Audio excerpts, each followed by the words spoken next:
But Brian, the other thing, this is my beef, man. Democrats, where the F are you?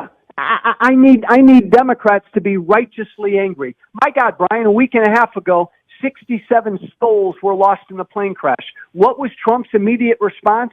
Black people did it. Brown people did it. Women did it. Transgender Americans, people with disabilities did it. My God, if I were a Democratic member of Congress, I would have punched Trump. I wanted to get your initial reaction to RFK Jr., the vote 14-13, a guy like Senator Bill Cassidy, who actually is a doctor, voting this guy in. What are your thoughts on this?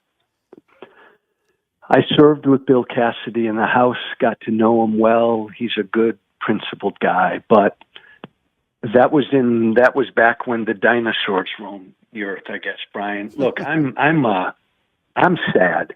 You know me. I was a Republican for almost my entire adult life. Nothing happening now is surprising me. When I publicly came out against Trump 6.5 years ago, I looked behind me and thought, okay, who's going to join me? Nobody did. When I challenged Trump in the 2020 primary, I looked behind me and said, who's going to join me? Nobody did. Gosh, am I naive? So none of this surprises me.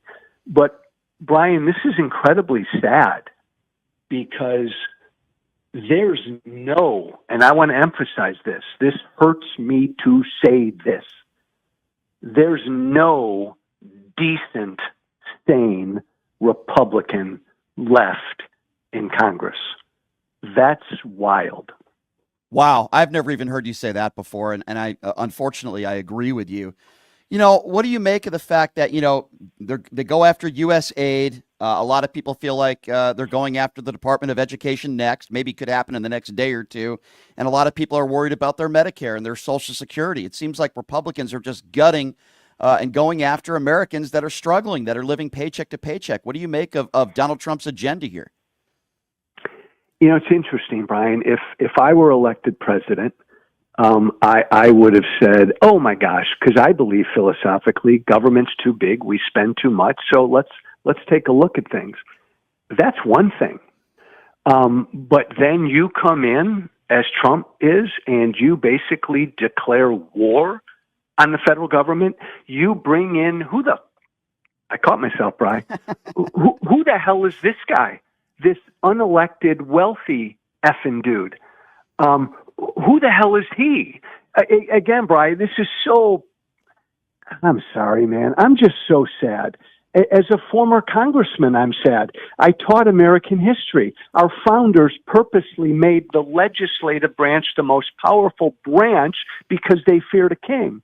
Congress's job, I knew this as a member of Congress, Congress's job is to provide oversight and to be a check on a would-be king.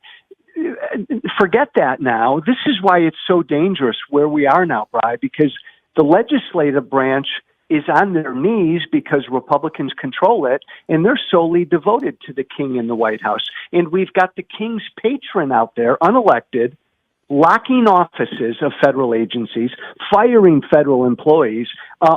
Brian, could you or I tell your listenership what databases right now Elon Musk has control over? I don't know. You don't know. But Congress won't investigate any. In a healthy constitutional republic, Elon Musk would have been hauled in front of Congress yesterday to answer questions under oath. That won't happen. Joe, I agree with everything you're saying. And for the first time, I'm actually really worried. I guess you could say when Trump won, I was extremely disappointed like you were. And I think we both were very concerned.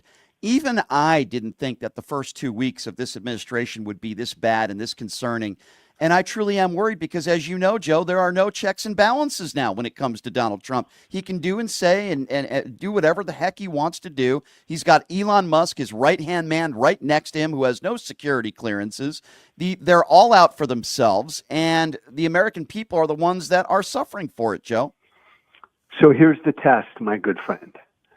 80 to 90% of what Trump and Musk are doing, and your listeners need to hear this, is unlawful, unconstitutional. So the biggest bulwark we have, our final backstop, is the courts. that third branch of government. If that fails, then forget it.